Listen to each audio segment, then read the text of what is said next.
Unable to speak freely, the ability to let yourself speak freely is something that is determined by a block within. If you're constantly second guessing the things you say or stumbling over your words, that's attributed to a block that's probably located at this huda, which is your throat chakra. Understand, however, that I'm speaking on things based on my own experience and how radically free I've become since I've been doing this work on myself. Yes, there is a bunch of resistance in the form of ego backlash that you'll deal with in breaking apart any of your blocks, but it will all prove to be worth it. That is if you have what it takes to work hard enough for long enough to see the fruits of your work. I don't think that comes with anything less than a lifetime commitment to this work, though. If you don't have the kind of mindset to make a lifetime commitment, then you're not going to have what it takes to reach the point of experiencing the unbelievable freedom that's available to you. There's a melting into reality that you experience as soon as you get rid of more of these blocks. The distinctions that result in thoughts, the distinctions that result in thoughts that remind you of memories of the past or concerns about the future melt. The more that they melt, the more at peace you feel.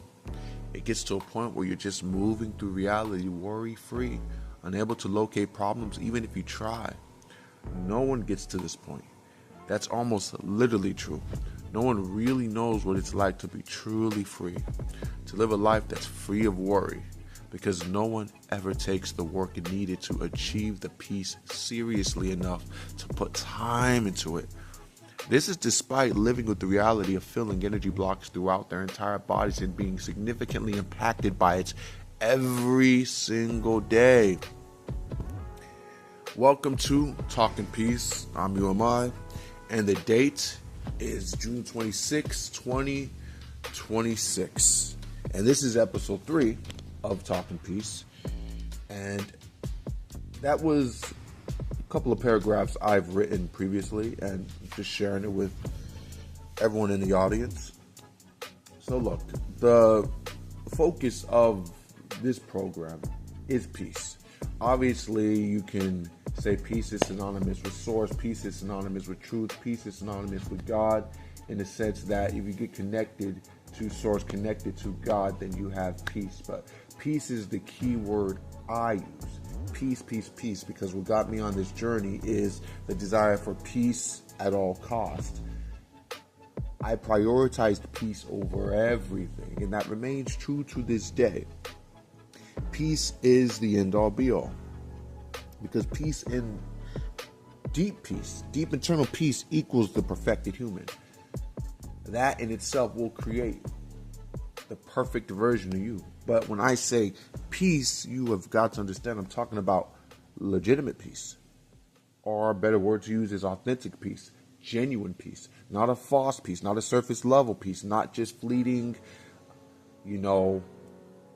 surface level happiness, not something that's superficial, not something that's just purely dopamine based, that's based on something that mostly people with short attention spans are attracted to. We're talking about a type of deep peace that also results in incredible highs which stem from this peace. But the key thing is that baseline, that undercurrent of peace. Peace. Very deep, infinitely deep. And it does go infinitely deep, but you have to do blocks for, in order to get access to this peace, because this peace is already you, but you have to feel it. And only you can do that for yourself. No one else can do it. Okay? So, that's the situation. What does peace mean to me? What does it mean to everybody? Well, look, everyone who exists everywhere does what they do for peace. Let me say it again. Everyone, everywhere, does what they do for peace. It's all for peace, whether they're conscious of it or not. That's just a fact. It's for peace. Okay? Ultimately, that's what everyone has. That's what everyone desires. People will say happiness. People will say legacy. They'll use a lot of words to describe what they're after, but really the truth is that they want peace. They want peace. They want peace day to day. They want everything to be resistance free. They want it to be effortless. They want it to be enjoyable. Okay? And in truth, with me saying that, I mean, that's another way of saying, look, they want to experience a fuller, more complete, truer sense of love. They want more love. They want a cup that's full. I'm going to speak on someone here. I didn't think I was going to speak on this man a day ago, but I'm going to go ahead and speak on him. And as I said, I'll speak on a variety of different topics, higher consciousness, lower consciousness, and everything in between. Understand where I'm coming from is a place of just a higher lens, higher minded perspective. So that's what I'm bringing to it when I talk about certain people. So the person I want to talk about is Elon Musk. And why do I want to talk about Elon Musk? Well, it's simple. What's happened with Elon Musk recently? What have you heard about Elon Musk recently? What's been in the news? I'll wait. Obviously, I don't need to wait that long because it's obvious. Everyone knows. If you're paying any attention at all, he became a trillionaire. Now, I don't really care that he became a trillionaire. I mean, don't get it twisted. Obviously, there's a lot of inherent societal flaws within the fact that he became a trillionaire. Okay?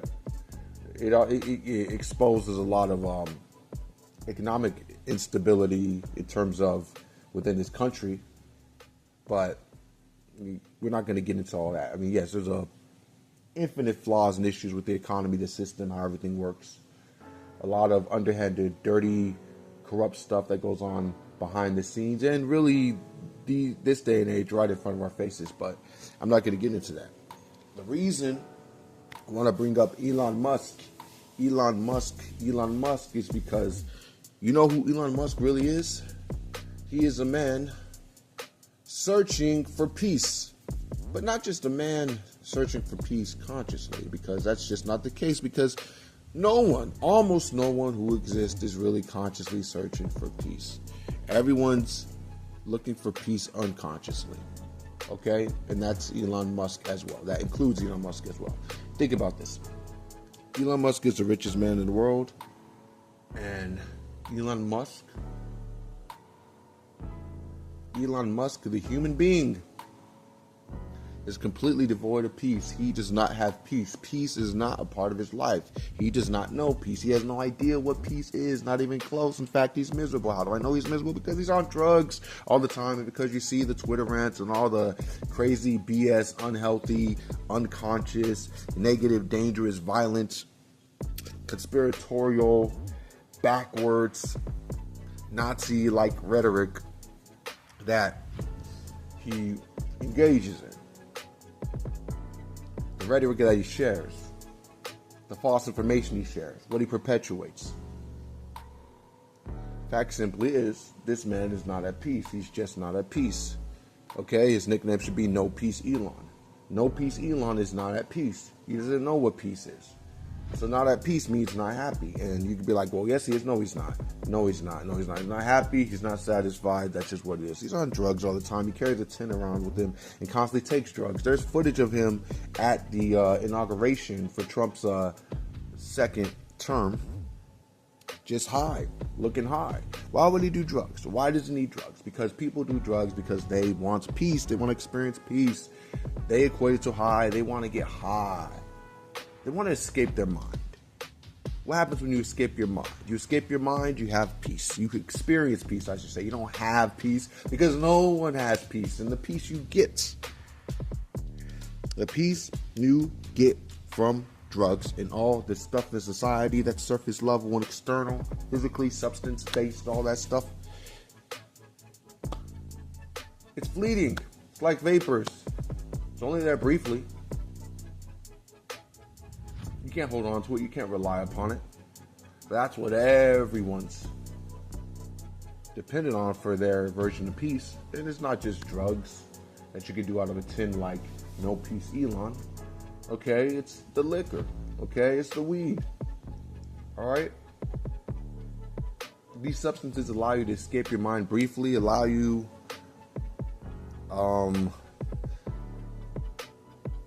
allow you to experience a false peace.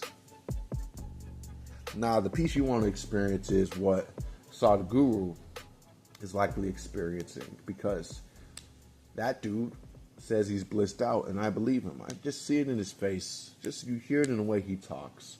You can glean it in the way he jokes about things, his playful nature.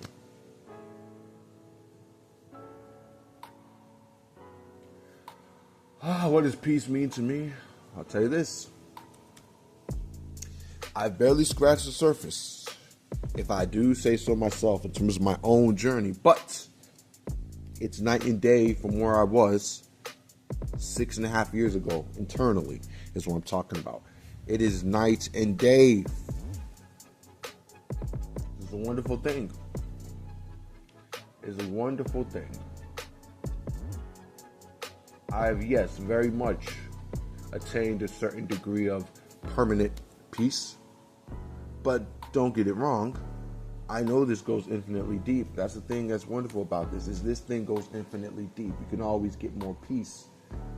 But the key thing is, you need to get yourself to a permanent kind of peace first. Y'all don't have peace at all. Y'all have fleeting,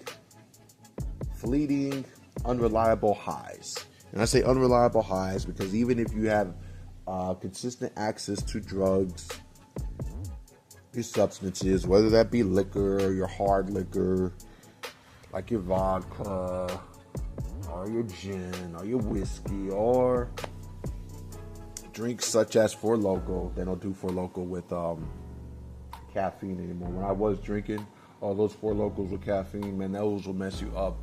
I downed a couple of those tall cans way back in my early 20s. And man, I woke up with a headache that felt like someone was chainsawing right through the center of my skull. I'll tell you, getting the caffeine out of Four Loko, one of the best things they did. I haven't drank that version of Four Loko because I think by the time they did, I had stopped drinking Four Loko. And then in the last, what is it now? About 5 years, I've only drank one day. In the last couple years, I haven't had anything to drink, so I just don't drink. But putting all that to the side, you got the Four Loko, you got your Heinekens, you got your Coronas, so many different kinds of liquor that people drink to escape their minds. They got to drown out the thoughts. They got to drown out the thoughts of the bills. They got to drown out the thoughts of a dissatisfied wife, a dissatisfied girlfriend, a dissatisfied husband, a dissatisfied boyfriend, a dissatisfied kid, a difficult kid, a kid who drives you crazy, bills you just cannot deal with, your rent's coming up, that's stressing you out. Maybe you're dealing with an issue with your air conditioning. I'm dealing with an issue with my air conditioning, but it's all good in a bag of chips, and they're gonna finish fixing it today. They should anyway, but it hasn't reached torturous levels yet. I had one day like that was pretty bad, but managed to get through it. Remember, I'm in Houston, Texas, by the way, but managed to get through it, and they're gonna get their air conditioning working better.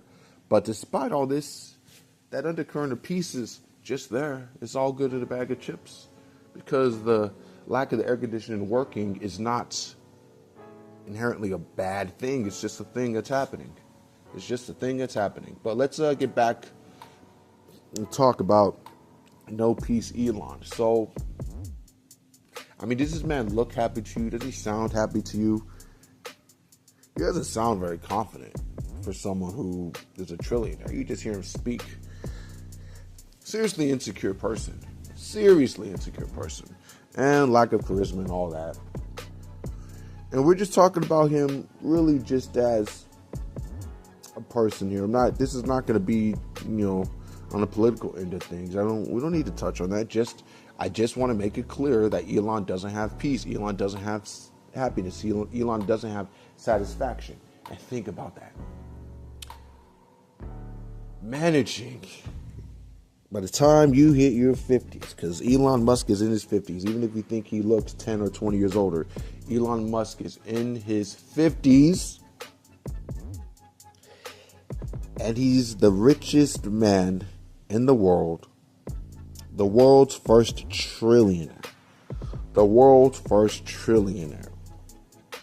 And yeah, you have people who say, not just people who say, I mean, just, you could look it up for yourself, but a lot of his wealth is built on false promises and government subsidies, and on and on and on. A lot of shady dealings, scams. People saying he's not nearly as much of a genius as people like to describe him as your Joe Rogans like to describe him as, but that's besides the point. What I want to say is, Elon Musk is a trillionaire with a T. And he still doesn't have peace.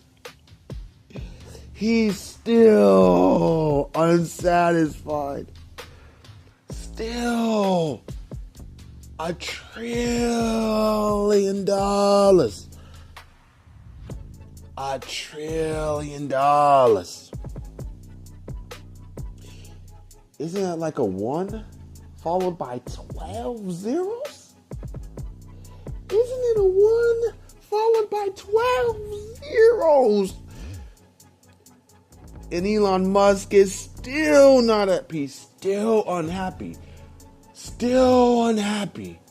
still unsatisfied, still miserable. And he's a trillionaire. You have $1 trillion and you're still miserable. I'm sorry.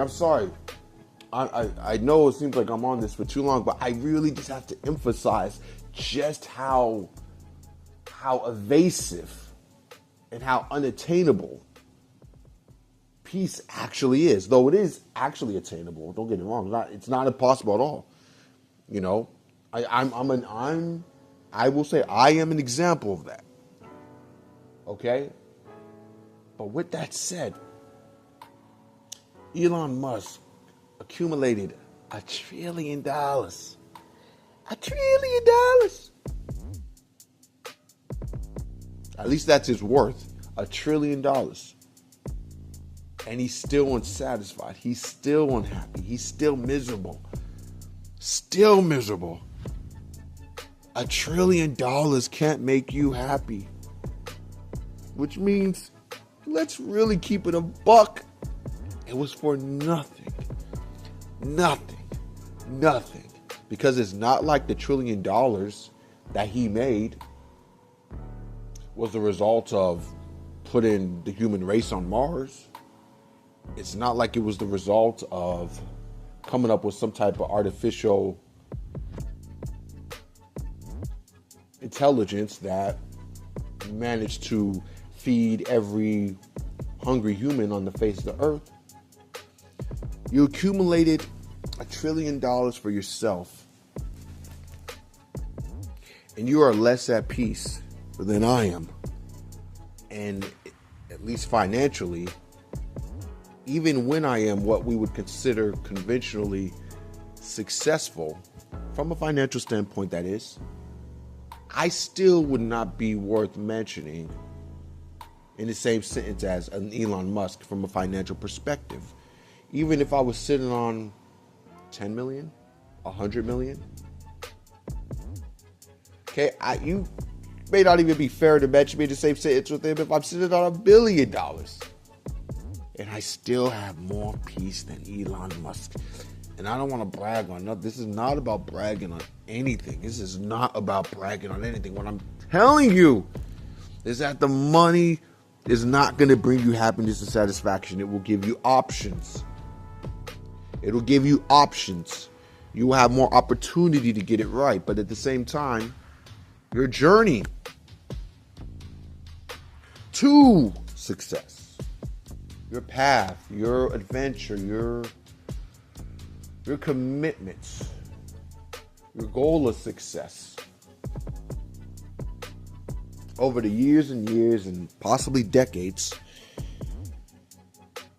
has hardwired your mind in all likelihood, has solidified the legitimacy of money and making money in your mind. And your mind has become very familiar and locked in on the legitimacy and the power and the wonders of money. I'm speaking to Elon Musk, and I'm speaking to anyone who's successful, financially successful, or intends to be. What I'm saying is, there is a danger in becoming financially successful past a certain point, even not that high of a point, just getting $100,000, is if you rely too heavily upon the money, on the path towards the money. Then when you get the money, your mind knows nothing but the money and depending on that money to deliver on the happiness you so desire. But guess what? It's not going to. And No Peace Elon is an example of that.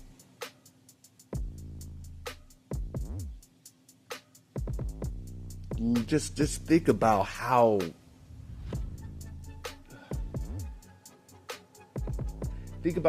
much of a tryhard, or how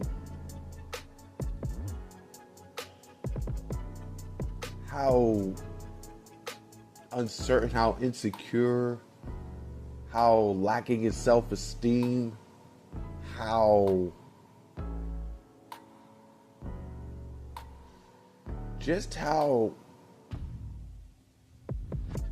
maybe even sad, you could say, Elon Musk seems, despite the money. $1 trillion for nothing, Elon. You made $1 trillion. Let's keep it a buck. You, in all likelihood, not even in all likelihood, just you sold your soul for $1 trillion for nothing. Sold your soul to the devil, and I use the devil metaphorically, not literally.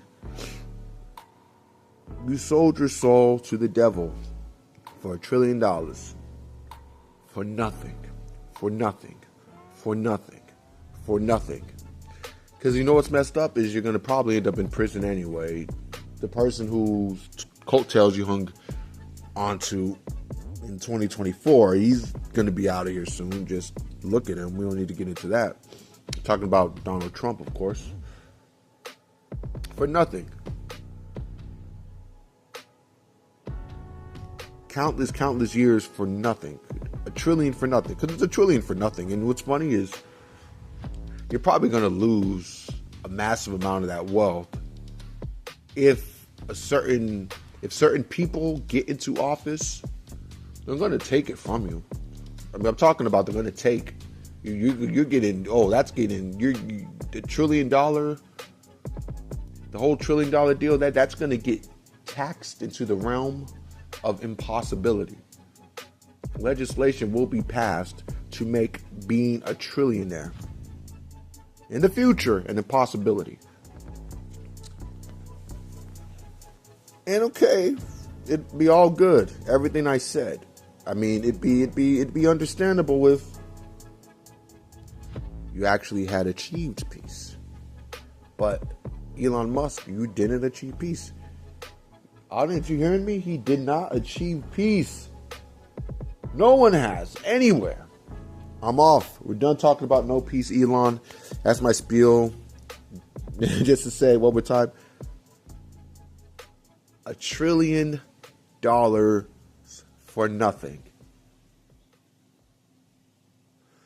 Elon Musk, you made $1 trillion. You became the richest man in the world. The richest man ever, as far as I understand, for nothing. At least the richest man in modern times, maybe ever, but definitively the richest man in modern times. You became that, Elon Musk, for nothing. All right, I want to share something else. Going to share a couple of things because I like to share my pros with you. my beautiful audience. Isn't that just the most wonderful voice you've ever heard?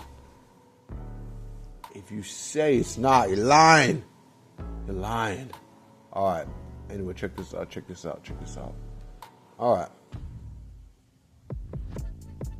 I'm going to read this to you. Little interesting, we'll call this just an interesting quote of mine. Doesn't mean no one's ever said something similar, but in terms of what I wrote here was something I wrote. At the time, it was just, from my mind. So I can't attest to who's written things similar because it's a big world. I'm sure there's a lot of similar commentary around. I mean, not that much. Actually, let me take it back. Not that much because the world as a whole is not interested in genuine peace or truth with a capital T or expanded consciousness. So let me not get ahead of myself, but let me read this. People around you know little. You know everything. So what do I mean by that? What do I mean by people around you know little? You know everything. Who's the you I'm talking about? Well, let me continue.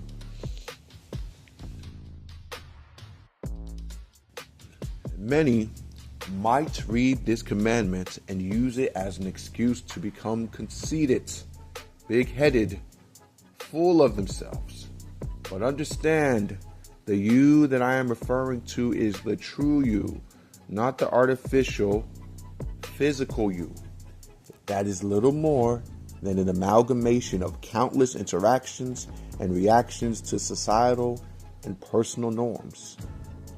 In other words, what becomes familiar to you in society, whether you're out and about, reading, or scrolling your YouTube, TikTok, and Instagram feeds, and what becomes familiar to you when you're with your closest friends or relatives, collectively becomes you. External familiarity breeds an external, artificial, physical identity. The trouble is most of what is externally familiar to you is false bullshit and will ultimately prove problematic for your external and internal worlds. And of the two worlds, issues with the latter can play out in the worst kind of suffering in your business and personal life. Your family member, 99 times out of 100, knows what you know, and unless you're caught up on your consciousness work, well-versed in universal knowledge, or well-read when it comes to a multitude of spiritual texts, it's probably not very beneficial. This information from your family member I'm speaking about. It doesn't mean your family member's bad. It just means they simply don't know shit. But that's okay, because in the beginning, everyone starts out not knowing shit, including me. Sadly, this trend of not knowing anything progresses into a whole lot of learning nothing that begins to masquerade as having acquired valuable insights. But in all cases, the knowledge gained and shared is meaningless. Its substance as weightless and lacking as the density of a cloud. At least when it comes to true happiness. And I said true happiness. A kind of happiness that can knock you on your ass. Not the surface level BS that you become accustomed to wasting all your time aiming for.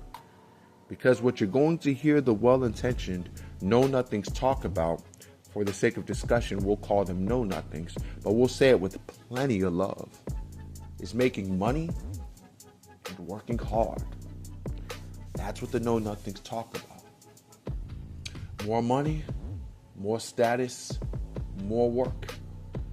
And if you have enough of it, when you're on your deathbed, God will descend from the heavens above through the expensive lighting and high-rise ceiling and announce to you and all your loved ones nearby that you get a ticket to heaven.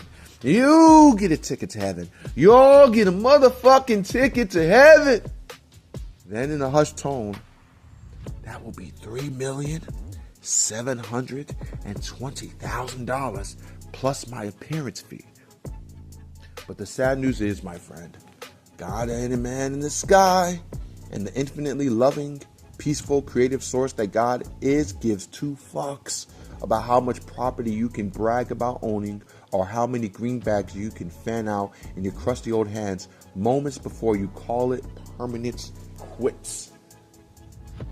But this shouldn't concern you because you already know what God wants. You know down deep, so this should be no surprise to you. Now, you may say you don't know, but you do know because, as the quote says, you know everything. But you, like me, back when I was a well-intentioned know-nothing myself, are not connected to the you that does know everything. This is the universal you. This is the all-loving, infinitely intelligent, infinitely beautiful you. This is the untouchable, invincible, unfuckwithable version of you.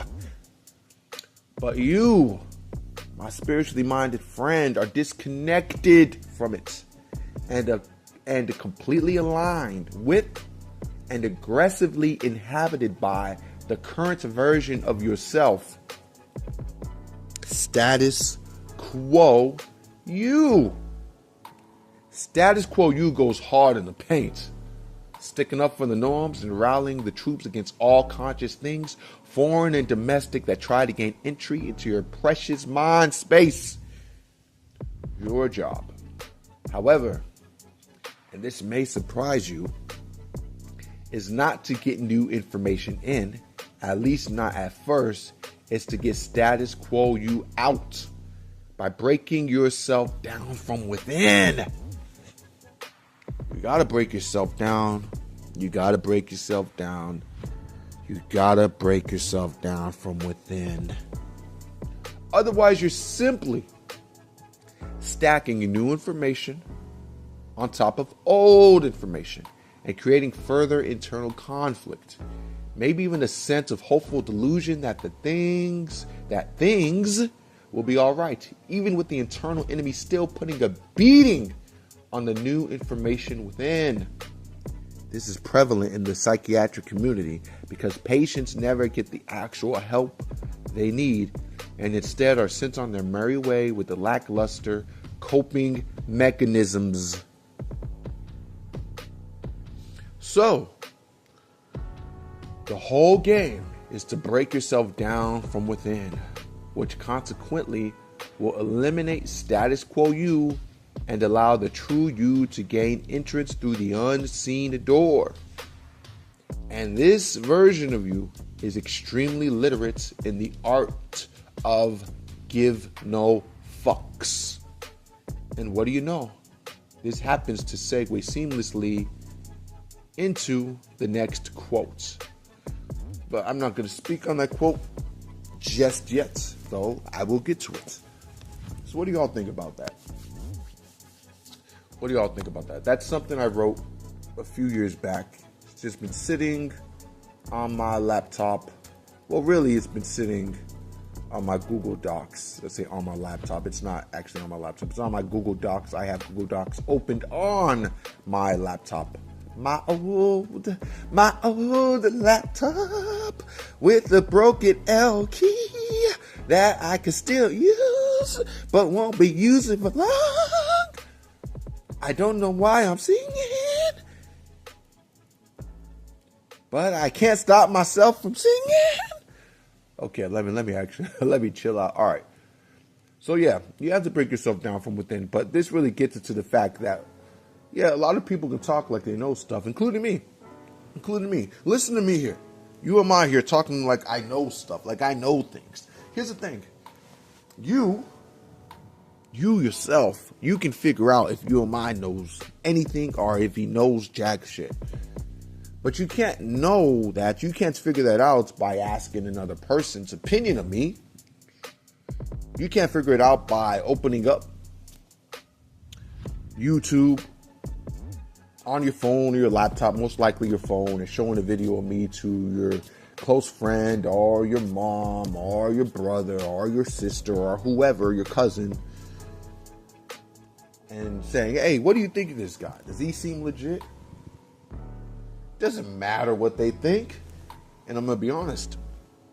It doesn't really matter what surface level you thinks either. But the you, the true you within, it does matter what they think. And if you can get connected to that version of you, you can actually know for certain if I'm full of shit or if I'm on the up and up, at least in terms of what I say. Because you know everything. This is facts. But we're talking about the internal you. We're talking about the you that birthed the superficial, physical, false, egoic you that exists, that is listening to this. You know everything. You want to get access to that because you want to get access to your true self, your highest self, as some call it, because with that comes enhanced intuition. With that comes enhanced creativity, enhanced intelligence, and enhanced capacity to love, and enhanced capacity to empathize with another human being. A desire to do more for yourself and for others without the egoic pull to do it. The pull to do good things in this world, do good things for yourself, will not be egoically based. It'll be divinely based.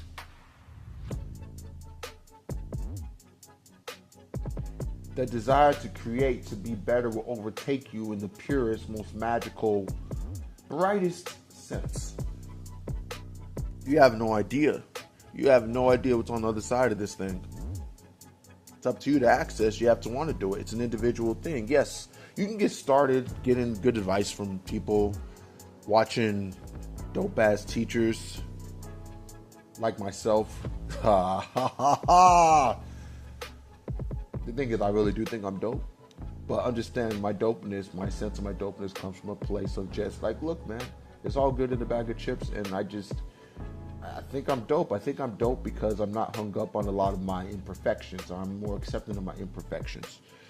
But you can listen to teachers like me, like Eckhart Tolle. I don't want to quit myself with Eckhart Tolle. I'm not saying I'm on his level. I'm not saying I'm on his level. Sadhguru, not saying I'm on his level either. Leo Gura, I'm not saying I'm on his level either. And I'm not saying all three of those names are the same. But different teachers that are out there. You can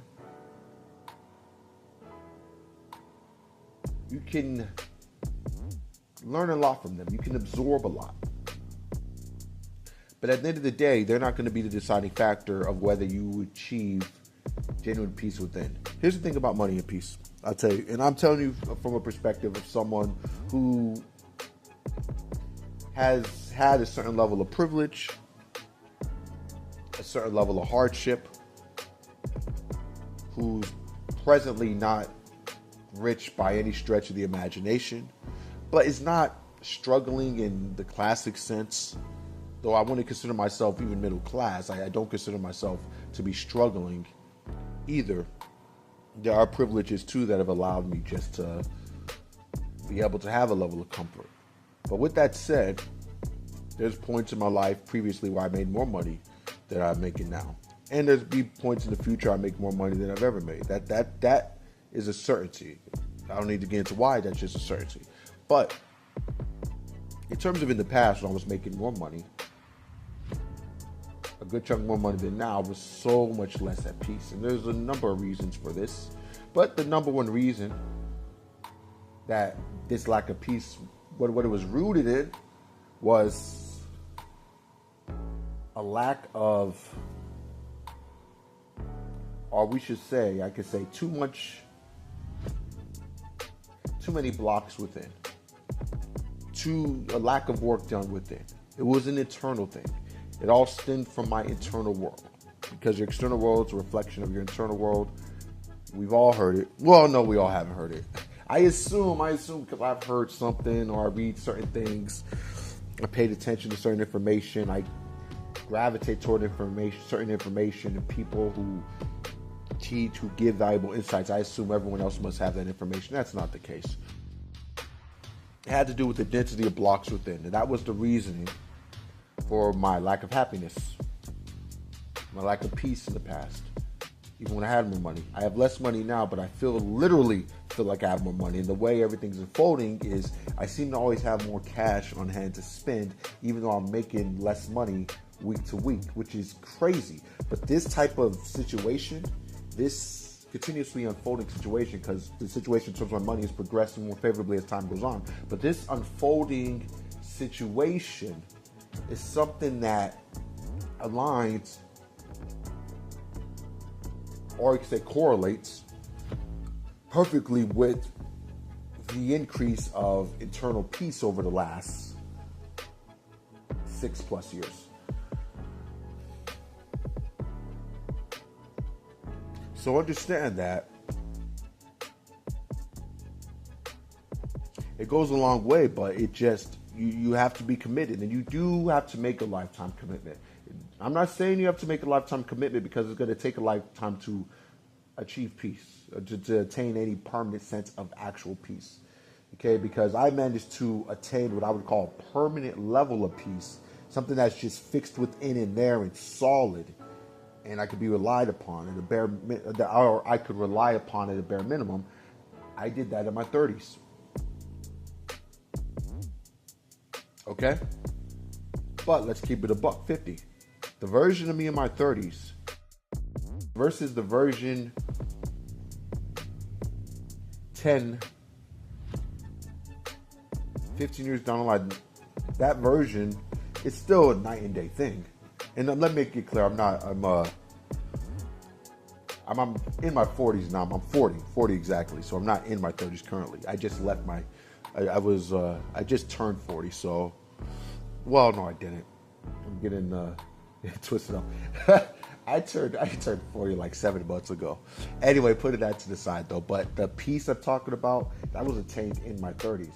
But I have no intention of stopping, because the further I get in this work, the more my creativity enhances, the more I desire to create, the more rewarding creating is for me, the more selfless it is. Listen, y'all can listen to this audio, you can say video too, even though this is designed to be, this program is designed to be very audio friendly, you know, in terms of that's the term I got on my mind right now. Audio friendly. It just in the sense that it's set up where you don't need to be watching anything visually to appreciate and know what's going on. But I do take the visual seriously, which you'll see when you look at the long forms I put out and you look at the shorts I put out. But you can listen to what I'm saying, and your assessment could be, your opinion could be, hey, this guy sounds like there's definitely ego there. He's not some selfless dude. He's not some high-minded dude. He's not some high consciousness dude. And my take on that is like, okay, cool. It's all good in a bag of chips. Okay? But really listen to what I'm saying. Because ultimately, I don't claim to be perfect or just I'm at the highest level. Not at all. But the peace I feel, the peace that's with me is legit. So, anyway, get it back to that quote that I wrote a few years back.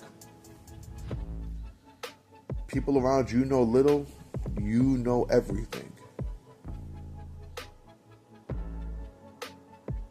You don't need anyone but yourself. You don't need anyone but yourself. Okay? You can get all the knowledge you need from within, but it takes work to get to the point of really being able to steadily, dependably retrieve all the knowledge or access the knowledge from within. And it's okay to trust an array of external sources for information, but you do need to be open-minded. You do need to be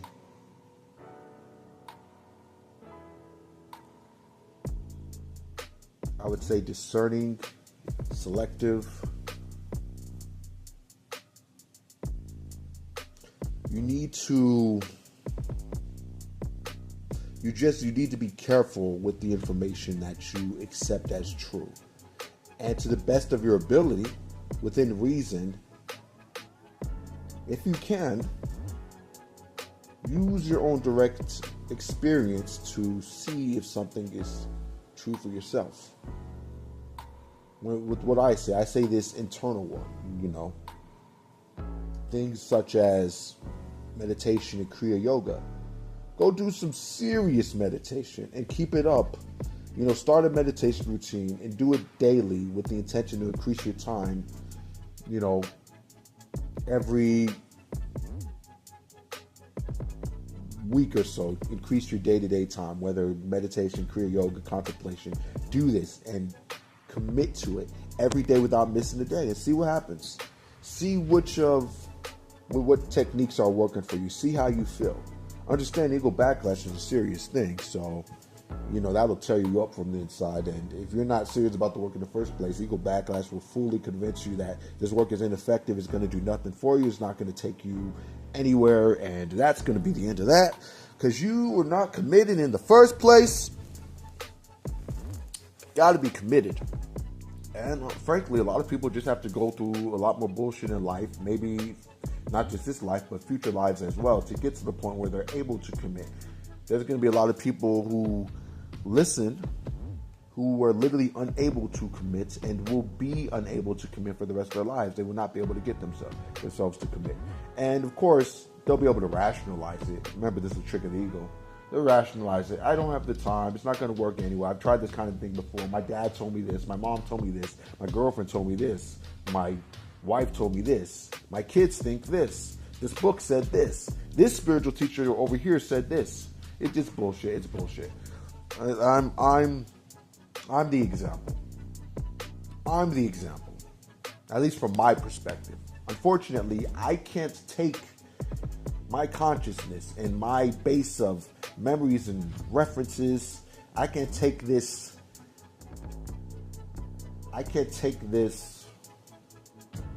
my experiences and drill them into your mind. Okay? I can't have you live my experience or experience my consciousness, my day-to-day. I can't have you experience how my heart in my chest feels. How spacious I feel around my chest. I can't have you experience that. I can't have you experience the spaciousness in my mind. I can only describe it to you. It's literally up to you whether you want to take the journey for yourself. I created this channel. Key reason or the key motivation, the key idea behind it. And you see it in the earliest videos, but you're going to notice me be far more centered on it moving forward because I just understand how important it is and it just hasn't been getting the time it deserves. But aesthetics, not just visually, but in terms of sonically, in terms of just what you're hearing. Why are the aesthetics important? Why is it important to have a certain sound in the music? It's because of a vibe. I want y'all to feel something. I want y'all to feel me in what I'm saying and take this seriously. Feel it. See, I feel like if I can get you to feel a certain emotion, feel a certain lightness, a certain magic, in the video, if I get you to feel something first, or get you to feel before you even are really interpreting the words, but I get you to feel something just on the way that the music sounds by itself, or even my passion, to be frank with you. But the music combined with my words, maybe, or the music combined with the visuals, if I could get you to feel something, that can have so much more of an impact in terms of you being willing to take this journey for yourself. No one's going to do it for you. You have to see the value for yourself. And if it's in your mind like it's not worth it, I don't know. Well, you're not. It's okay. You're not. I'm telling you, you're not. You're not. Unless, of course, if you're in that mindset and you say, okay, well, I don't know about this or that, or this guy just seems full of shit. But maybe I'm wrong. So I'm going to go in my own way. I'm going to commit to internal work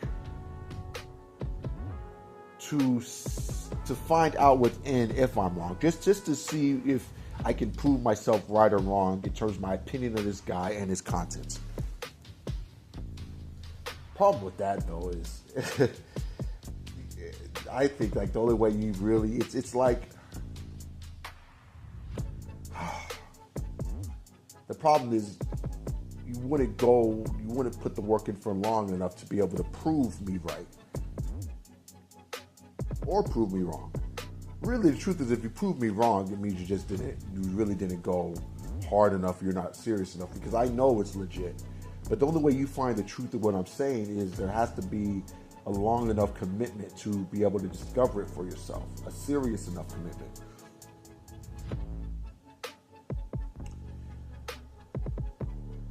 I think everybody around you, your mom, your dad, your cousins, I think the TV you watch, I think the music you listen to, I think there are keywords, there are key actions in every external, we'll just say external stimulus that you interface with, whether it's just visually, that means through like a phone or laptop or TV, or physically, obviously means in person, or actually physically someone you're in love with.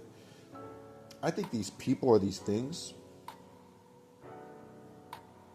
I think these stimuluses, even though we call the people an external stimulus, but essentially on some level they are, right? I think they all serve as puzzle pieces. I think they're all puzzle pieces. I think everyone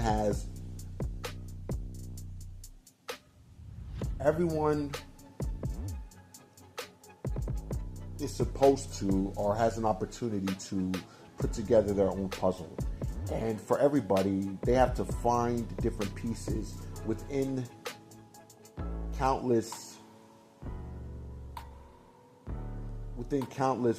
sources to be able to put together a complete puzzle to understand what works for them and what will get them to the ideal place in life. That means you may be listening to Kendrick Lamar's song, and there are 3 words he says in that song, a 3-word sentence, or a 5-word sentence, or a 10-word sentence, or verse you could say, or bar you could say, and that stands out to you, and that's a piece to your puzzle.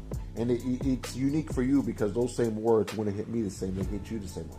And you combine that with something your ex said, or you combine it with the way you were feeling maybe when I said your ex. It could be your girlfriend or your ex. It could be something your ex said, your girlfriend said. Combine it with that. Combine it with something your kid did if you have a kid.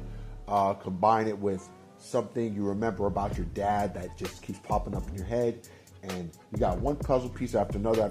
You go to the movies. You go watch the new Michael Jackson film. And then there's something that happens in a certain Michael Jackson scene. And it's like, oh, that resonates. And then that, fits into these other puzzle pieces I was telling you about with your girlfriend or ex-girlfriend, your kids or whatever. And you're putting those pieces together. And what it's doing is leading you somewhere. Because maybe when it came to your girlfriend said, hey, I've always been interested in this kind of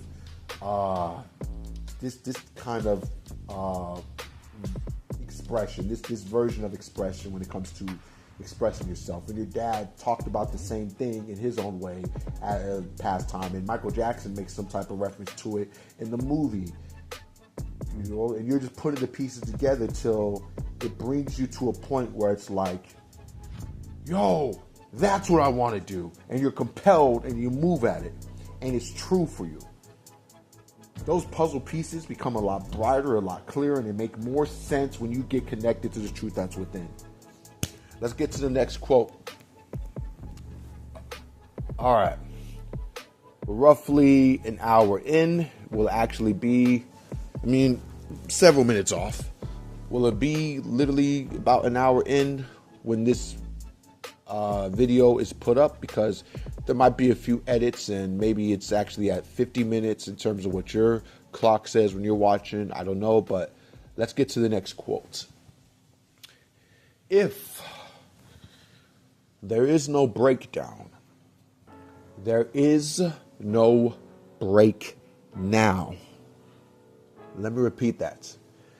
If there is no breakdown, there is no break now. This means that until you've broken yourself down past a certain threshold, you take no breaks. At least in terms of your day to day. No days off. You have to develop a consciousness routine to break down all the BS information and orthodoxy that society has indoctrinated you with. There's a power within, but almost no one in society is giving the right information on how to unleash it. Society as a whole is way too effing surface level. A breakdown means to wipe out the assumption that you fully know Jesus, religion, or your church, your pastor, your friends, your family, who is good in society and who is bad. You have to completely free your mind of the idea that you even know anything. Because the truth is, you probably don't know a damn thing. Let me prove it to you. Answer the following question. Is Jesus the Son of God? Answer in your mind. If you said yes, you're wrong. And if you said no, well, guess what? You're wrong as well. You see, things are not always what they seem.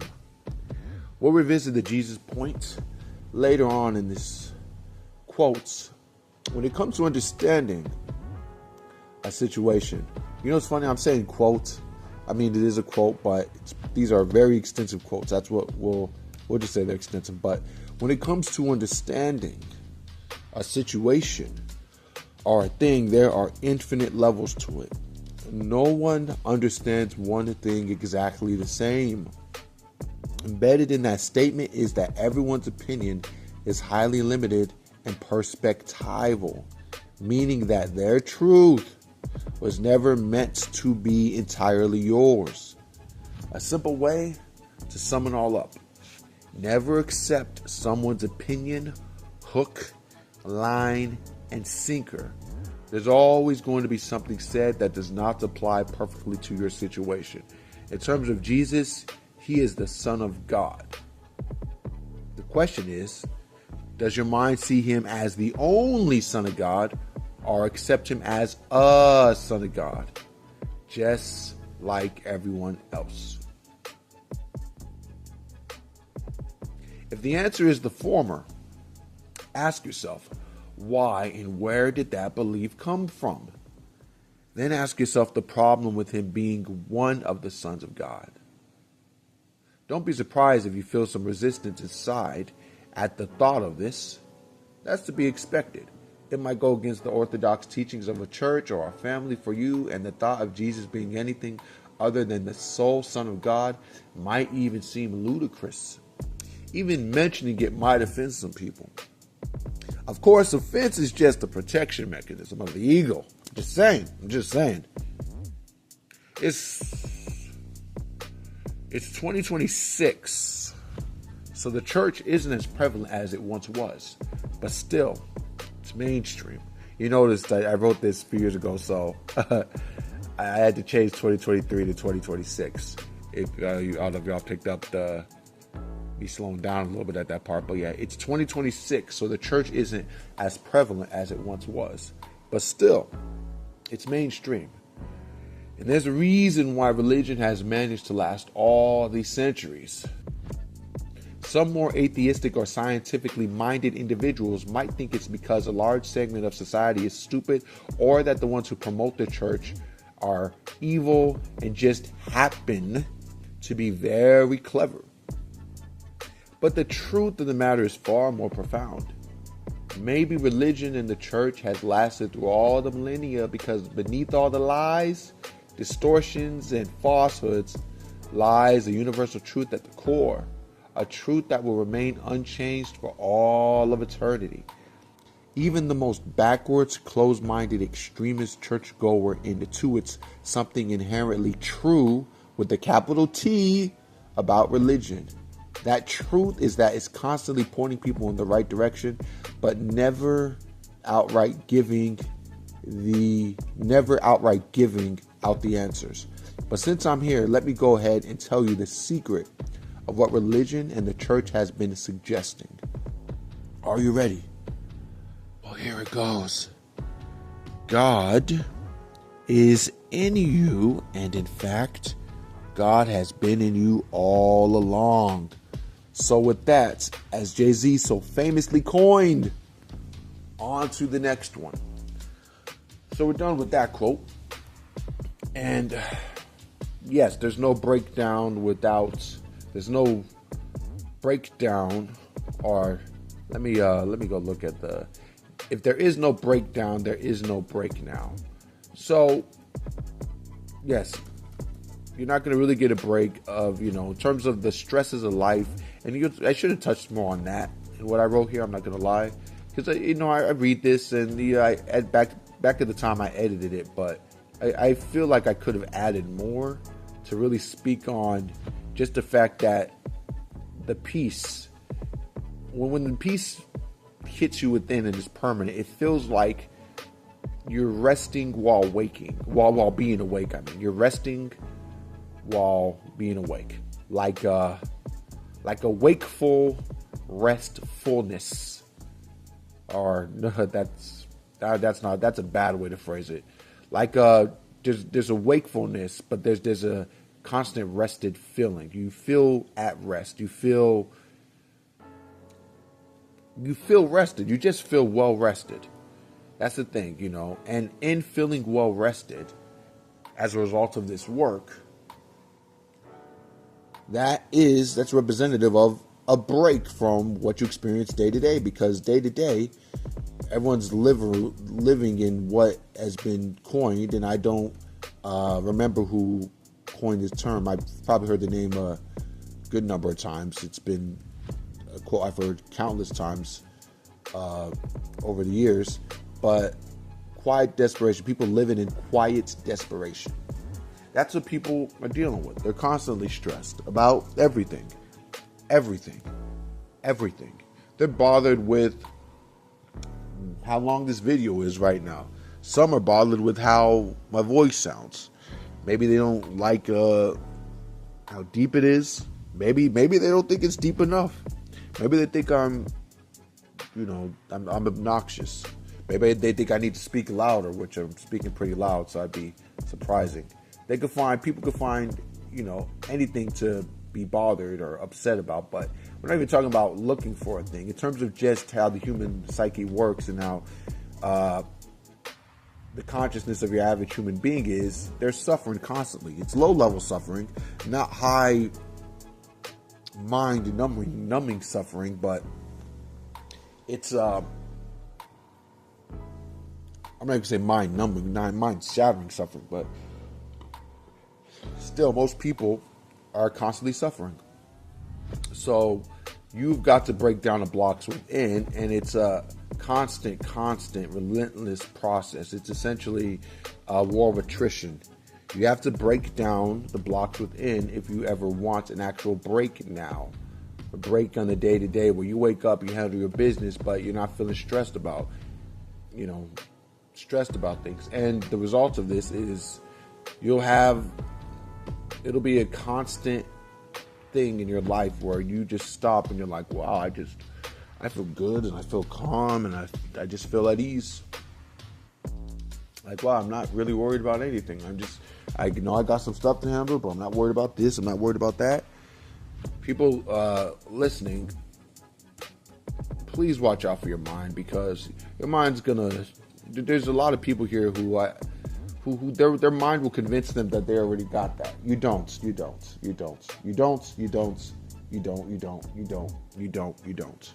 I mean, the chances that you do have it on some level is just no. That's just no. It's just not a thing.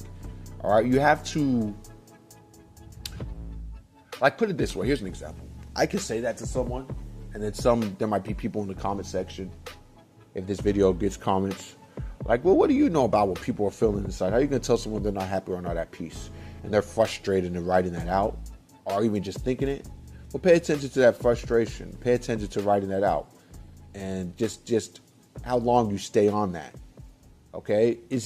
Are you feeling frustrated and upset about it? Or are you just, you disagree, but you're calm about it? You don't care. There's no tension or irritation building within at me saying that no one listening to this has achieved any real peace within. Because that could be an example of how you or other people listening to this, how anyone listening to this has not yet achieved peace. But there's so many instances. You ask yourself, when was the last time you've been upset? When was the last time you've been irritated? How long were you upset for? How long were you irritated for? What was it about? Okay? But the better question to ask, because it's easy to find. You can find a bunch of those moments. But when was the last time you were really just truly at peace? And what would you rank it? Thinking is, on a scale of 1 through 10 in terms of when you were last at peace, and what would you rank it? And then ask yourself, on average, day to day, what would you rank the level of peace you experience? Because I'm not saying people day to day experience zero peaceful moments or don't at least experience a facsimile of peace, a poor imitation of peace. And for some people, it might be that poor imitation of peace might be so foreign that they look at it like, oh, that was a 7, that was an 8, that was a 9 when it comes to peace, when in fact it's not. It's just more than you've experienced before. But there'll be people out there who, like, I don't even know what peace is. I have no idea. Well, the truth is, actually, y'all don't know what peace is anyway. Even if you think you do, you still don't know what actual peace is. I'm sorry, I have to say it, because I'm basing it on my own experience, my direct experience with this work. I touched a lot more on Jesus in that last quote than the actual break you'd be experiencing. That's what it is. You attain a certain level of peace, or you attain that permanent peace within. Because once you unblock yourself enough where you feel that constant undercurrent of peace within, you can deepen it and deepen it and deepen it and deepen it and deepen it into infinity. But you'll see what I mean by, like, you just feeling restful, you feeling rested as a result. It's magical. And from that same place where that peace has been able to overtake your body, overtake your mind, that's where your creativity is going to come from. That's where your ability to love is going to come from. The reason I went so hard at Elon earlier is, look, I need to emphasize that is I'm not really interested in getting into all the political stuff, because that's done ad nauseum through countless other YouTube channels, commentators, pundits, all that. I just want to make it clear that he's not at peace, not at all, not even close, not even close. Get that through your head for anyone who thinks Elon is worth listening to really about anything. Ultimately, what you want from this video or anything else is peace. Don't look to these entrepreneurs, these super rich people to bring you peace. And not even saying necessarily look to people like me, but you're far better served looking to people who are not putting an emphasis on getting money to bring you peace if you actually want peace. Okay? But the number one person you can look to is, the number one person you can look within, I should say, is yourself. If there is no breakdown, there is no break now. You see everything differently. It looks differently. It looks different to you. It feels different to you. People gravitate to you in ways you just don't expect. People often say things of agreements. You know, they agree with you more than you expect. People flow more with what you want to do, way more than you'd expect when you get to this certain point of peace within.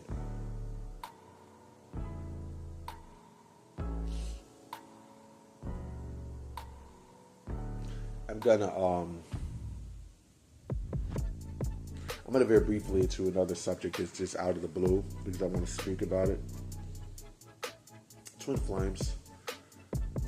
I spoke about this in a video way back. I don't speak about this often because my twin flame hasn't shown up, and I don't know. I think I do the whole idea of twin flames a disservice. We were speaking on and on about it without my twin flame in the picture. And to be frank with you, well, look, I strongly suspect she will show up. It'll be some type of physical union deal that goes on, but there's just I don't understand enough in terms of, like, I can't predict really what's going to happen. All I can validate is that the twin flame encounter, the initial encounter that confirmed it's a twin flame thing, in terms of what an actual twin flame is, I experienced that. And for the ones who know, that actually know, I experienced that. I think about her because I think about how fascinating it'd be to just, how wonderful it'd be to put these videos together. She's in the pictures, because it'd be really interesting just the types of videos that can be done, and how that would add a whole new dimension to the channel, a whole new dimension to this show. But I don't want to, so who knows, maybe I'll speak on certain twin flame stuff, but I'll tell you what, if you notice a serious influx of twin flame content, is because my twin flame's in the picture. I will say this though about twin flames in general. It's real. Now, a lot of people out there got the completely wrong idea about what a twin flame is, and they're convinced they're a twin flame and they found a twin flame. No, twin flame, you have no idea. And to be honest with you, based on what I understand about twin flames, it's you're better off served not being a twin flame. You're better off served with a high level soulmate. A twin flame, that whole deal, that's not preferable. It's not as likely to work. There's a whole runner or chaser dynamic that's involved, and there's just certain complexities. There's a mirror aspect that's involved, where you all, there's a very high chance that you all are more at each other's throats, or just causing each other a lot of distress. All right, so while there is the potential for something that's otherworldly in terms of a relationship, there's a good chance that, you know, being a twin flame just brings it would just bring a lot of strife into your life, in terms of, you know, it really requires a certain level of development, commitment to development, to be able to achieve, or to be able to have what you would consider an ideal relationship in the twin flame dynamic. So the break itself also feels like a vacation. That's pretty much what you're getting anyway, but here's what's pretty cool. But yeah, it feels like a vacation of sorts. I could equate it to a vacation I took back in 2018 to South Padre Island, but putting that to the side, I just took a break. I don't know if you noticed I took a break, or any weirdness in the audio. I doubt you probably hear weirdness in the audio, but I just want to say it because it's pretty cool how you record, take a break, and no one has any clue you stepped out and took a break, and it seems like the conversation was just continuing. So that's a pretty cool deal here. Anyway, so yeah, if I were writing that quote today, I would have worded it differently, because I just did not put enough about, the break aspect. It really just delved into religion and Jesus, and nothing wrong with that, but I just didn't. The break aspect was, I should have been more homed in on that piece of the quote, that subject matter. Okay, alright, so we're on to the next one. This one is, if you can't break yourself down, then your life will always be a broken one. As I stated in one of my videos, everything is for you, but not every facet of a given thing is necessarily for you. Yeah, I know. The simplest sentence you've ever read before, right? But seriously, what this means is that everything you encounter, every situation, whether good, bad, or questionable, has something for you to pull from it. That's why it's being presented to you. In breaking yourself down from the inside, you're getting yourself in touch with the part of you that can better pick out the truth in the things, the part of you that can better see things for what they are. If you are not able to do this, then you are doomed to waste your life traveling one wrong path after another. Because you need to be open from within, so the truth that exists at your core can help you cut through all the BS. That is your guiding compass. And the compass is sending signals to you all day long. But unfortunately, that signal is being distorted and tuned out by all the muck collected within. This muck is within your mind, within your heart, within your stomach. And I'm speaking in terms of energy, not cholesterol or blood clots or anything like that. There's resistance within. A resistance that you don't read or hear nearly enough about online or TV or out in public.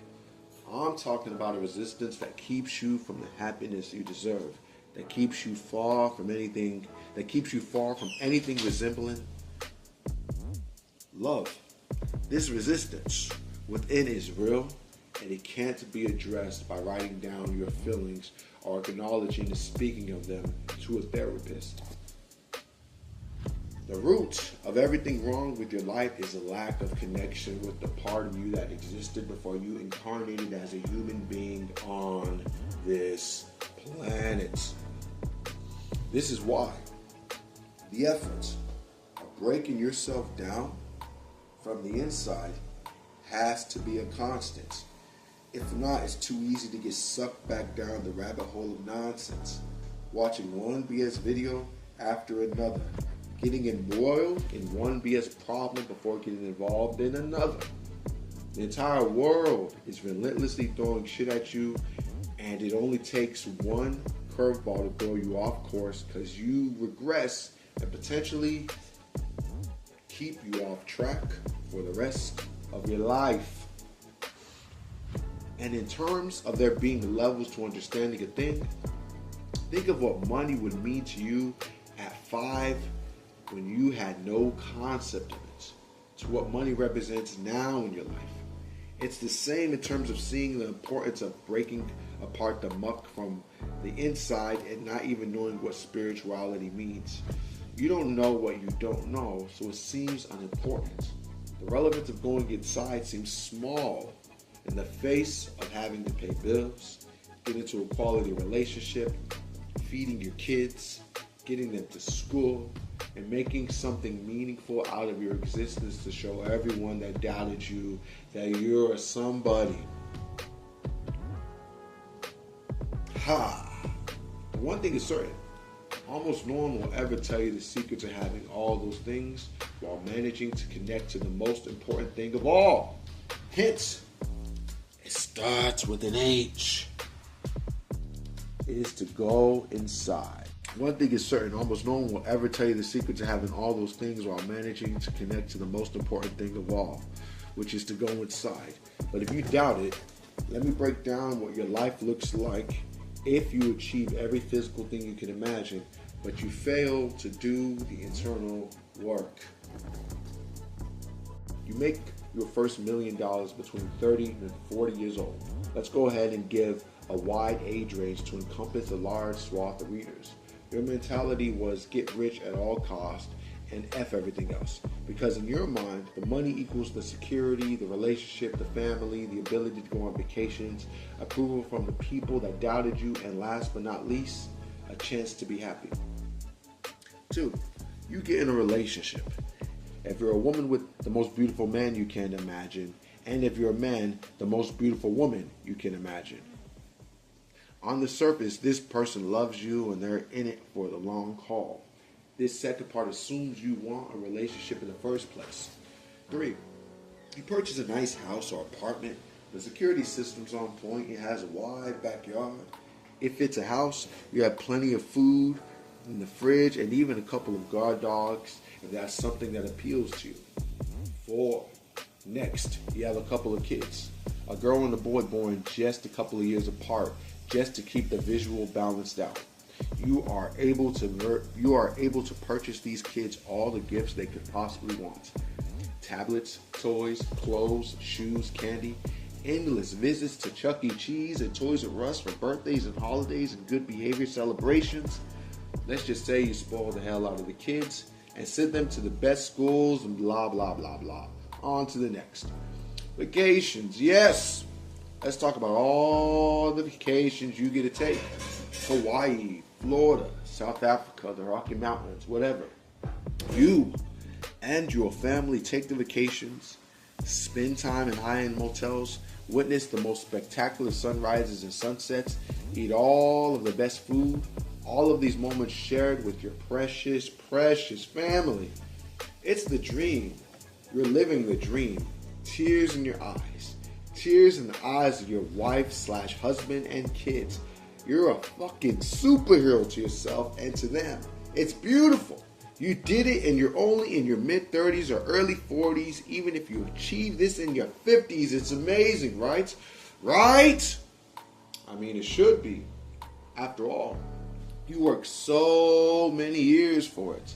Put your blood, sweat, and tears into your dreams. Is there anything that's been left off the list? I didn't explicitly mention these items, but of course, they would have been items in your possession. Luxury such as quality cars, jewelry, whatever. Now, let me give you the near universal reality of someone that achieves all those things at one point or another. Damn, my asshole neighbor has a nicer car than me. I understand that each situation will vary slightly. Life is a highly individualized thing, but our desires don't tend to differ much. You probably don't want someone near you to outshine you too much, at least in the area you work so hard to be number one at. As a woman, it may be having your kids going to the best school. If you're a man, it might be having the biggest house or the nicest car on the block. But if you have a close friend, cousin, or brother that one-ups you in that department, how are you going to feel? Are you going to care? Maybe not. But you will. Like, come on, you will. You're going to care. Because it seems like everyone cares. Because the house is becoming boring anyway. And so is the car. And the fact that your kids are in the best school no longer means anything because you're used to it. Familiarity breeds contempt, and if not this, breeds boredom for sure. At least with the current paradigm the average human being gets stuck in. That's what happens with all things material. You get used to them, and even if you're not trying to keep up with the Joneses, you suddenly need to one-up yourself. Think it's BS? Read on. A, how many pairs of shoes do you have? How long before you get new ones? B, do you have the new iPhone? Or are you good with the version 10 at 3 years old? C, how long are you willing to drive a car before you hurry up and just buy a new one? How willing are you to maintain it for the long haul? C, how long can you go without finding a new show to binge watch? E, if you're fresh off vacation, how long before you feel you need another one? F, your wife's face, your husband's face. Do you ever find yourself getting irritated from having to look at it? This list can go on and on. We don't like things to remain unchanged for too long. And we are always looking for the next shiny toy or experience. That doesn't end because you get rich. And it doesn't end with material items. You want the next vacation after you've been to Florida one time's too many. You want to go somewhere colder and more mountainous when you've seen one too many beaches. And when your own kids don't satisfy that itch of fulfillment, that itch of happiness, you want more kids. Secretly, you probably even hope for better kids. Try not to get offended. Here's the reality of your perfect material life after the initial thrill that comes with the newness of achievement. If you made $1 million, here will become the list of problems or drawbacks from that money as a result of not going within, of not doing the internal work. $1 million isn't that much now. Full of fear, you feel you have to get more because it might run out, so you start to work harder. Your kids don't appreciate the gifts you purchase for them anymore because they've been spoiled to death. Your spouse thinks you work too much, most often if you're the husband, or pay too much attention to the kids, most often if you're the wife. That you don't love them or show the attention that you once did. Plus, things are getting stale in the bedroom, and you sense that the other has either stepped out on you or is considering doing so. Most often the man does the stepping out, just to call a spade a spade. This latter part creates a deep sense of insecurity within you, even potentially a degree of depression. In time, the relationship with your spouse, kids suffer because you never learned enough about them. My name's Adrian, Mom. Why do you keep calling me Alexander? Your kids keep claiming you are either too busy working and worrying about what schools to send them to and how they should be in society to ever build a quality relationship with them. Claim that you never figured out who they really are, where their interests truly reside. You're bored with the car. You want a new one for the 5th time. How could you not? Your car doesn't even reach 250 on the speedometer. What loser would drive such a piece of shit when he sees his neighbor pretty much driving an effing rocking ship to work every day? The jewelry holds no more sentimental value than the plastic crap you can get out of the coin machines at the entrance of a grocery store. Plus, the jewelry you currently wear doesn't shine enough in the sun. You suck at bonding. You suck at bonding with your spouse and kids because you haven't even developed adequate speaking and intuitive skills when it comes to connecting to a person on a human level. In short, your spouse thinks you suck, and so do your children. Even if they love you and never say it, they still think you suck deep down. Just look at the passive disinterest in their faces when you speak to any of them. Look at the pained expressions that seem to scream, please, please, just stop making sounds with your face hole. Your kid tells you how they visited a friend's house and it has more bedrooms and a bigger pool than the house you worked so hard to get, that your house is worth little more than what a schizophrenic can build with a box of Legos. This hurts. On some level, you feel like you need to get a bigger house or be forced to live with a shitty, insecure feeling that's swelling up inside you. When you're not working or on vacation with your family, the house is a little too quiet. The dogs are a little too silent. You're just left alone with your thoughts and your set of eyes, seeing the same physical reality that is now devoid of color because it is so familiar day after day after day. You're tense because you know you never really connected with anyone. You know, even if not consciously, that you can't. Not in any real way.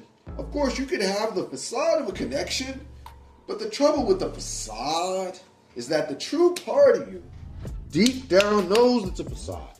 Knows it's just window dressing, and this knowledge causes a deep-seated emotional pain that you don't quite know the root of.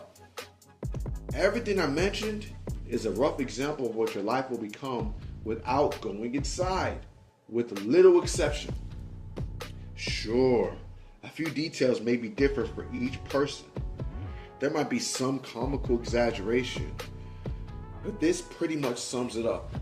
you'll change one thing out for another and play the same record until it sounds scratched yet again. At which point, you'll change that record out for yet another.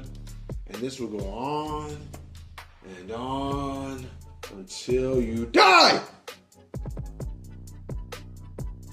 Why all this dissatisfaction with the so-called American dream?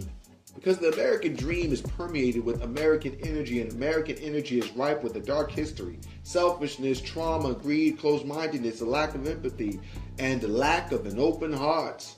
Everything material around you, including the people, will be ripe with that energy, because that's the energy you're projecting out into the world.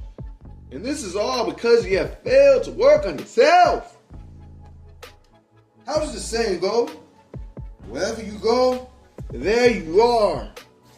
So to reiterate, if you can't break yourself down, your life will be a broken one.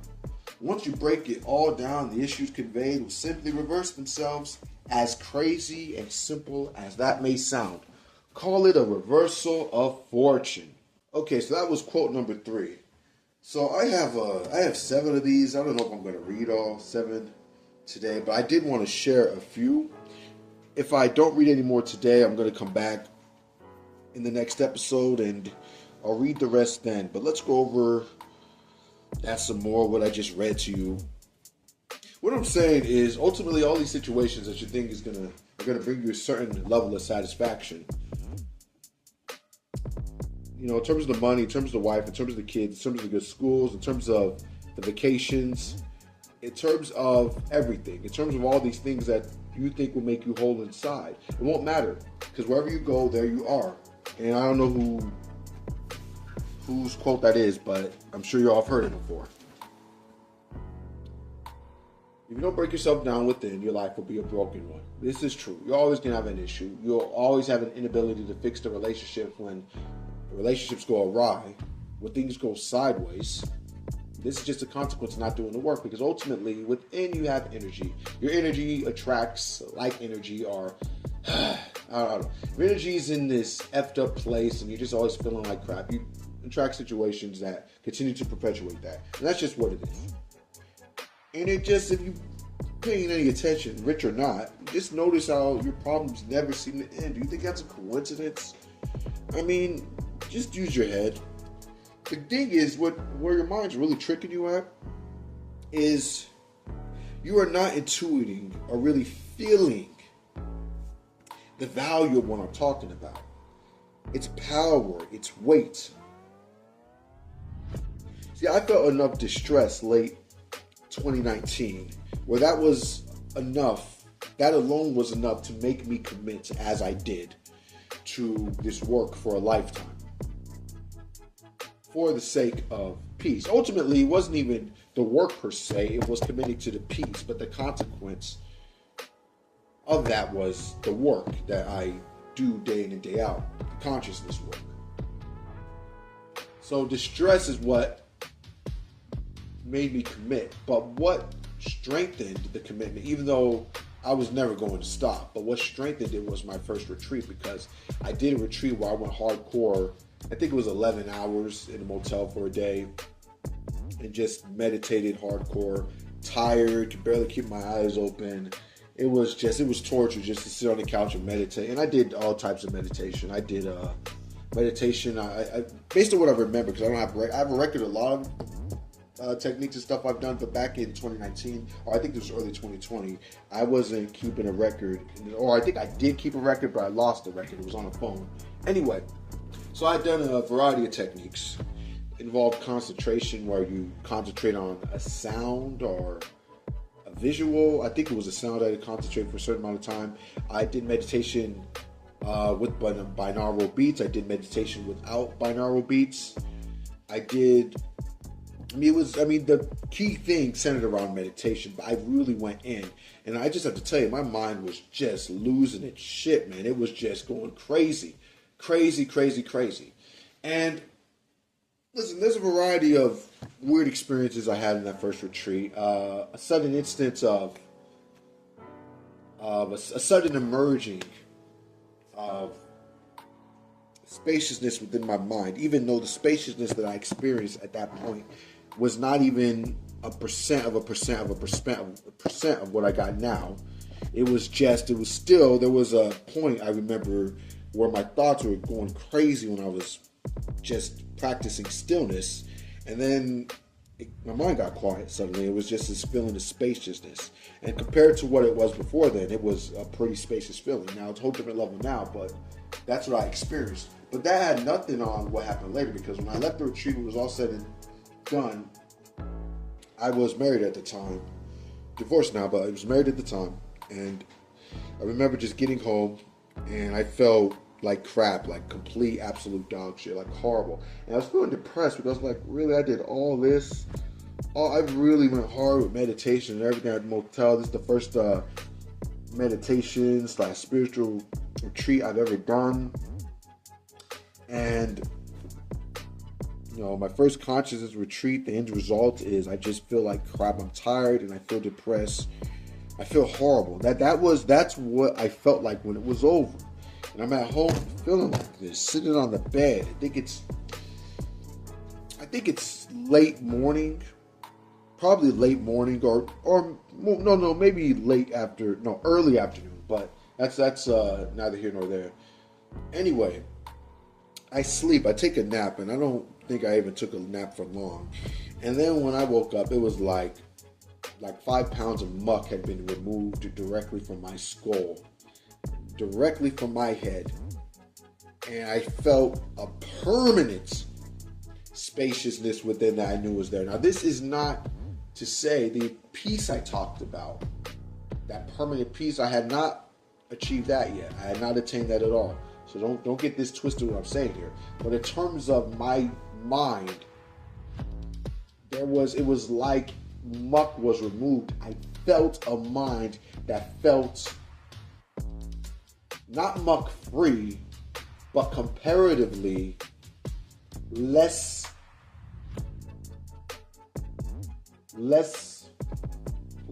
dense with muck, less full of muck. I literally felt lighter, man. And I knew at that point, I was like, yo, this is game over. This is game over. Because, dude, like, are you kidding me? Are you kidding me?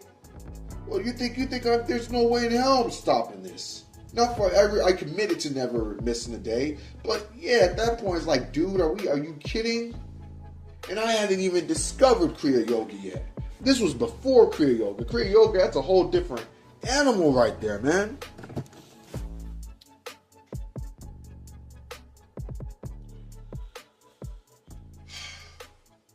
I could never speak like this on a mic several years ago. I couldn't be like this. I couldn't talk to y'all like this. I couldn't be this comfortable talking and share my thoughts in the world with the world like this. No, man. This wasn't a thing.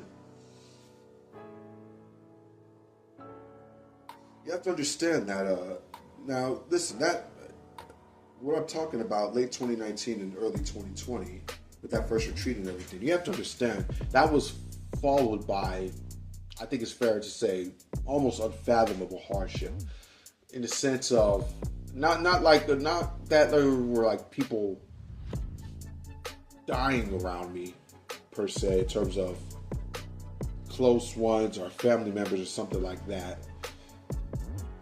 No, it's just that my life, like, it completely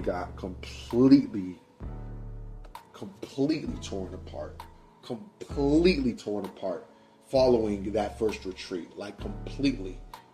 I'm not going to get into the story of that. I will at a later time. Oh, just know now my life is not torn apart now. That's not the case at all. Okay, I'm good. All right? But man, I say that in terms of my life getting torn apart because if you really are restructure yourself, breaking yourself down, disintegrating, breaking apart, smashing those energy blocks within, your whole eternal world, your whole external world will reform itself. It will restructure itself to align with the new internal reality of what you are creating. And that restructuring process is utterly brutal. Point blank, period, no ifs, ands, or buts about it.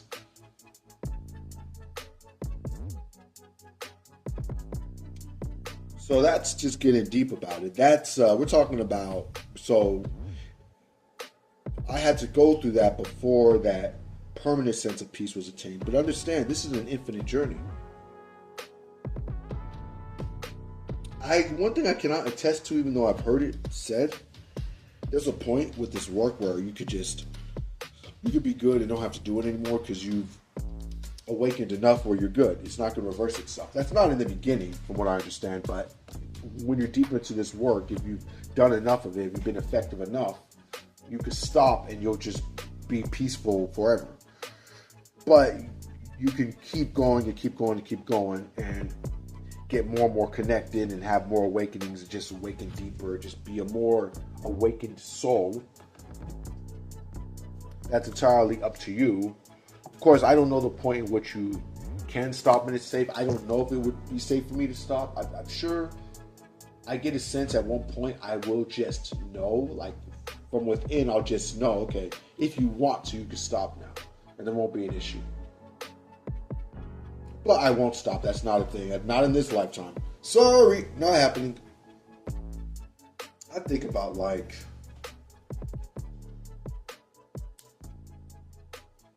there's so much you can talk about in terms of with politics today. It's so fascinating. I don't want to get into politics in the classical sense, what you see out there. Like I say, a different perspective. Not to be put myself on some pedestal, but I just want to offer something different in terms of how I speak about politics. Things in a more conscious manner. I just will say, though, this is, from a higher perspective, this is the universe perfecting itself in terms of what you see going on with DSA, what you see going on with the Democratic establishment, what you see going on with Republicans and MAGA. All of that is the universe perfecting itself. You see it from a meta point of view. What you are catching, what you're witnessing is you're essentially getting a glimpse of the universe's eternal process of self-perfection. Repeat, the universe's eternal process of self-perfection. Because in everything going on with the Democrats, with Republicans, with the world at large, it's to bring the world closer to infinite love. It's all a process to bring everyone to infinite love. And when I say self in terms of the universe, well, the universe is you, singular. The universe is God. Everything around you is a representation of God, a reflection of God, but a fractured, distorted perfection. A fractured, distorted reflection that is constantly bringing itself closer and closer to oneness for the sake of better resembling God, the essence of God.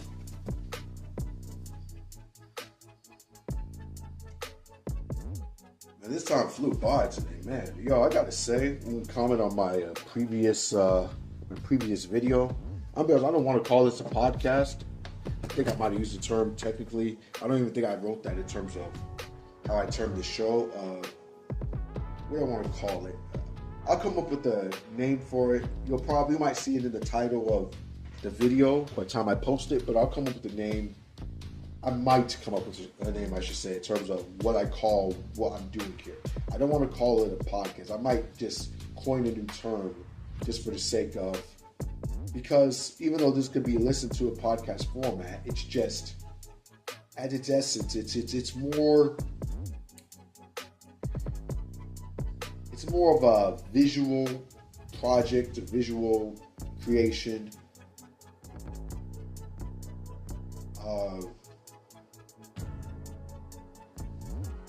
There's this visual aspect and the storytelling aspect in terms of just how I showcase things and how I present the music, and then with the vibe, which is so emphasized.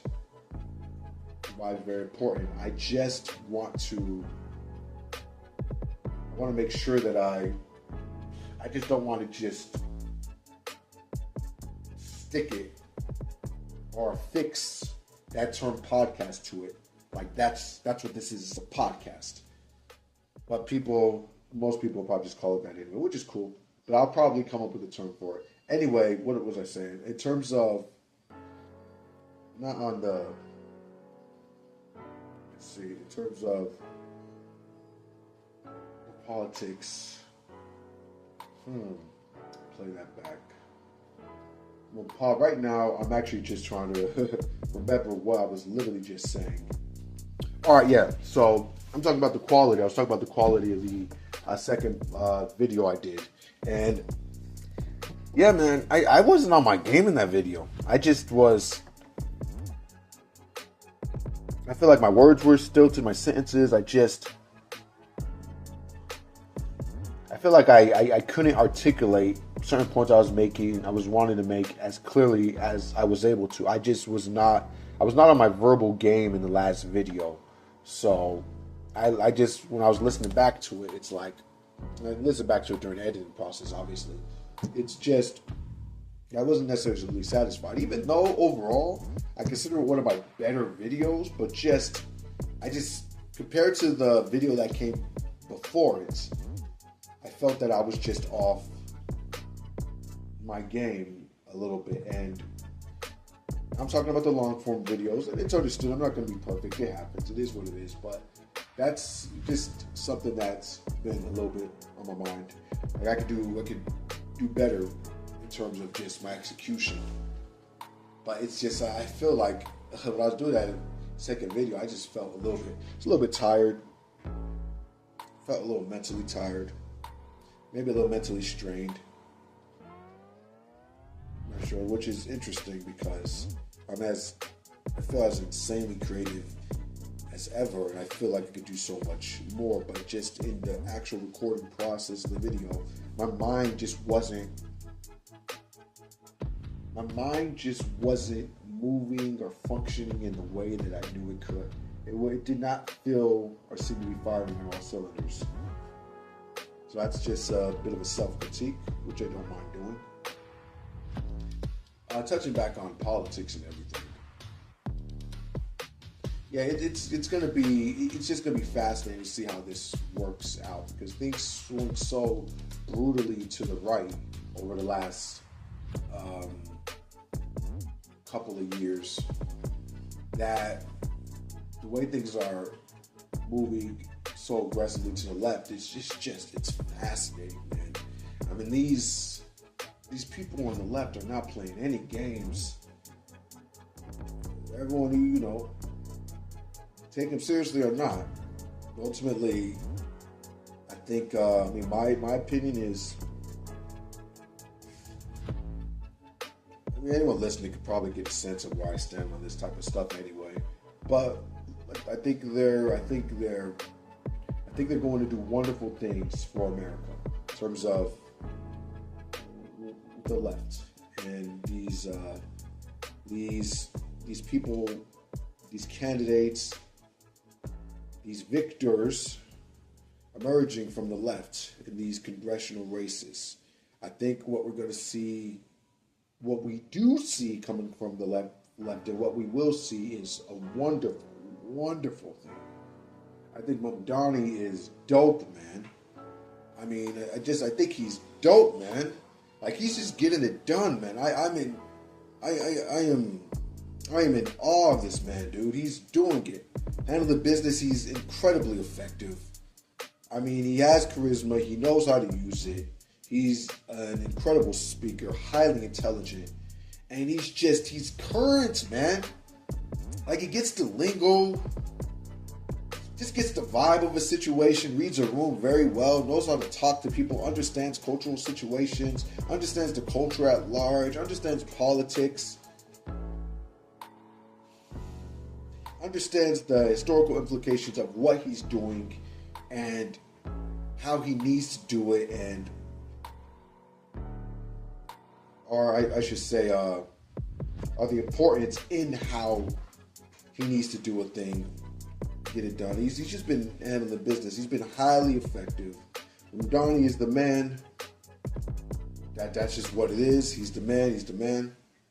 In terms of just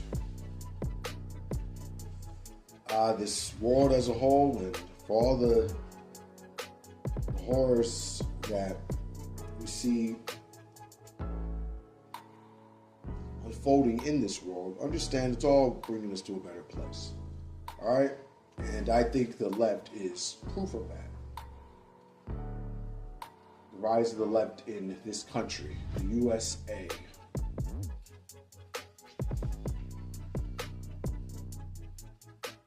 Anyway, speak some final words on the quote I just went through to, dig into it a little bit more.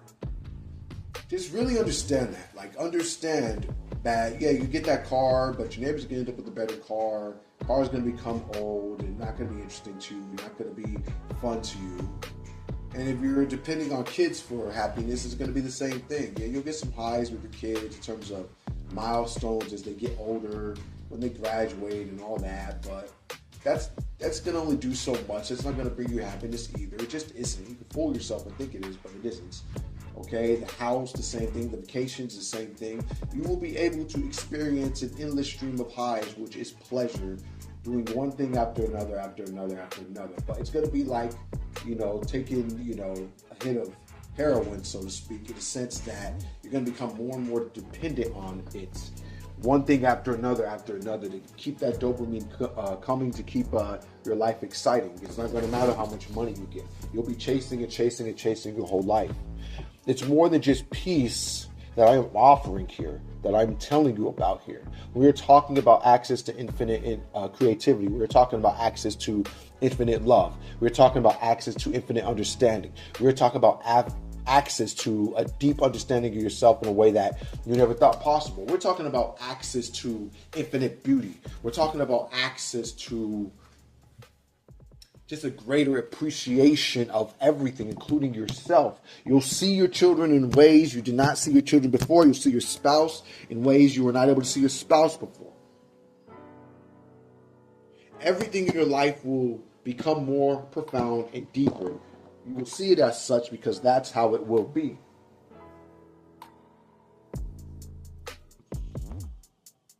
The car's not going to get you that. The money's not going to get you that. While money does have a certain essential nature to it, we'll say, it is not the end-all be-all. Facts. What's the end-all be-all? Your peace. Keep it a buck. Your peace. You want the money for the peace. You want the money for the peace. Peace of mind when it comes to your bills, right? Peace of mind when it comes to a roof over your head. Peace of mind when it comes to having something to eat, making sure that your children have something to eat. Peace of mind when it comes to your medical bills. Peace of mind when it comes to the clothes on your body. Peace of mind when it comes to your relationships. Being able to take your wife out to dinner. Being able to take your family on a vacation. Peace of mind when it comes to the new toys like the car and the feeling of being able to drive something cool that other people will admire you for. That your family will be impressed by. All this is just for you to get a whiff of peace that isn't even real, that is ephemeral like the vapors from a Swisher Sweet.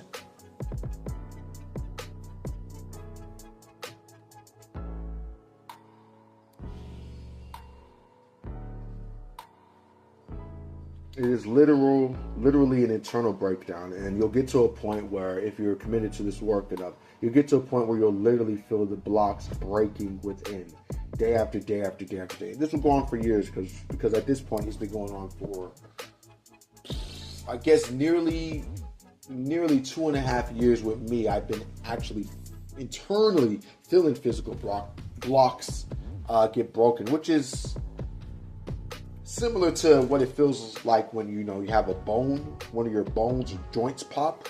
It feels like that, except it's happening in a lot of places you didn't think it could happen. You're feeling it in your chest, you're feeling it in your neck, you're feeling it inside of your head. And every time these breaks happen, that you feel these cracks, some are incredibly small, some are incredibly big. They're just like it hits very, very crack can be so big, it's uncomfortable, it's unsettling, it might hurt a little bit. But then what you notice is an ever-increasing peace. This is what follows. An increasing sense of peace, an ever-increasing peace. On and on and on and on.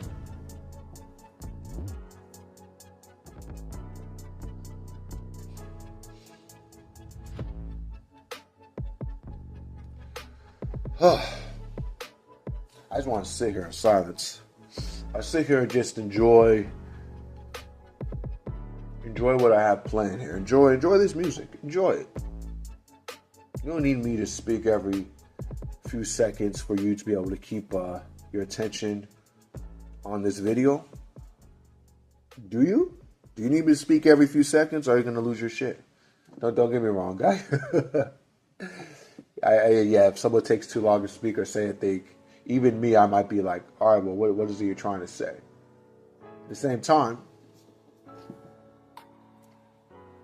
I can't deny I've been getting increasingly more and more comfortable with just the silence in between sentences, the silence in conversation. I've been getting more and more comfortable with it. Might be a point one day, almost certainly will be a point one day where I'm completely comfortable with awkwardness, totally comfortable with it. What's ironic about that, what's paradoxical, is that when I get to that point where I'm completely comfortable with awkwardness, chances are I won't experience awkwardness anywhere at all. Maybe a person around me might experience that. That's what's going on in their headspace, but that will not be an experience of my own. But anyway, enjoy this music. Enjoy. Listen. I'm sure the song I picked it out because I like it. Obviously, I'm saying that because as of now, as I'm saying this, I don't know what song I'm going to pick. I don't know what song it's going to be, but I'm going to pick something I like, something that I think the audience would like. So just enjoy this with me. Enjoy the sound of this music. Enjoy it.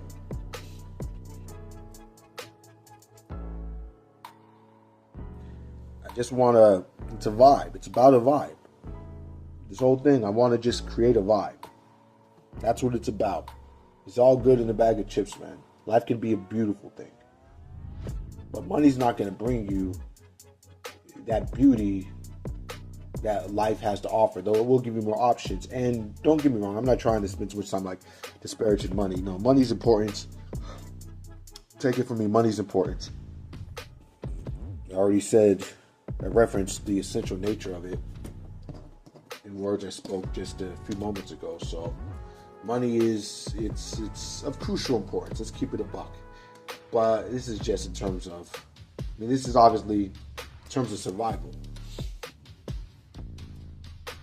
But what do you want to survive for if not for peace, right? And would you want your kids to have peace too? If you have kids, to have peace, real peace. Don't be mistaken into telling them that being a doctor or a lawyer or just having a career will bring in peace. Being true to who they really are is what will bring them peace. And if they do that well enough, money will find its way to them. But I'm not going to claim to be a pro on money either. Even though I'm doing decent enough where I don't feel like I'm struggling right now. But like I said, I'm not middle class, I'm not poor. I'm in between. I'm definitely not poor, but I'm not middle class either. We'll just say that.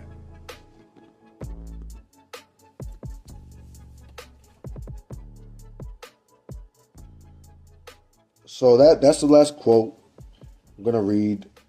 That so that quote is the end of that. I thought I was gonna read all 7 quotes, and I actually thought it'd be a longer video than this. It could be longer, but it's Friday. I gotta get out and do some things. Gotta handle some business. Just understand something. There's a lot of the world's full of a lot of selfish assholes. That's just what it is. It's all good. It's all good. These people, don't think of them as bad people. They're just selfish, and they can't help but be selfish. And in that selfishness, which comes from a mind that's closed down, they're unable to see the benefits, appreciate the benefits to themselves and to the world for, to be more selfless. They're unable to see the benefits in being more selfless. That's the world we live in. The work that I am presenting to you, that I'm talking to you about, can bring you to a more selfless place. You will be a more selfless person. You will be a more effective person. You will be a person who is perpetually at peace. You will be a person who is not dependent upon external substances.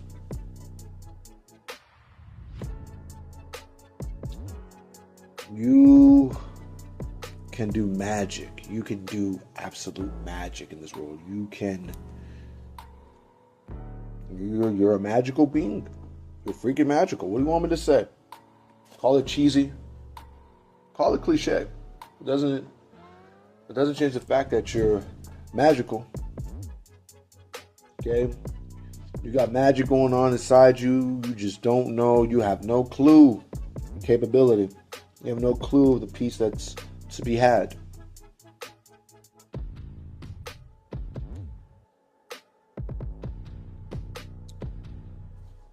Yeah.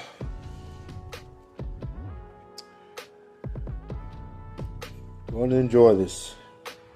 And there's so much to say, but yeah, I'm going to save it for another video. Because I could go on more stuff about politics, more stuff about Mamdani. I think Daria Liza, she won recently, which she's dope and all that. But like I said, I don't want to make things too much about politics. So if I do talk about these figures in the future, it's going to be in the context of just their level of peace and what compels them to do what they do, and how it plays a role in the universe's unfolding game of perfecting everything, of bringing everything closer to love. I'll be speaking about it in that context. It's getting hot in Houston too, by the way. Houston is no joke. Hot as heck. Can't even step outside into that. I mean, I do, but trust me, I like to hide out inside, as I've said in the previous video. I'm from Colorado, so yeah, it's a lot colder out there, we'll say. All right, so I'm gonna end on this note. Gonna end here.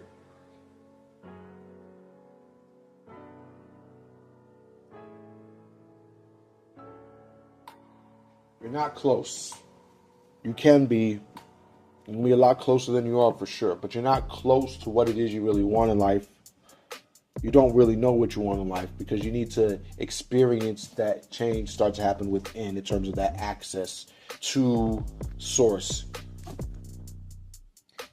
Experience. Get just a glimpse. Get a real glimpse.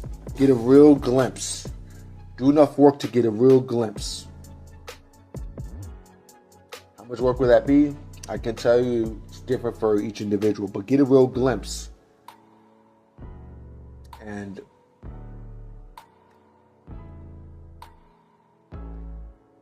that may very well change your life. You am I out. Talking Peace, episode 3. Peace.